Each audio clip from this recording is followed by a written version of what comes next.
You ask Tiger to solve. This deals with linear equations with one unknown. The final result is a equals 40/11. Let's solve it step by step. Simplify the expression. Expand the parentheses.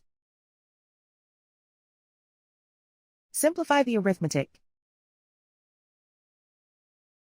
Expand the parentheses. Group like terms. Simplify the arithmetic. Swap sides. Group all constants on the right side of the equation. Subtract 38 from both sides.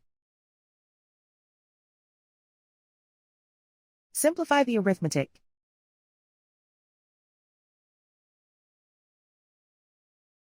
Isolate the a.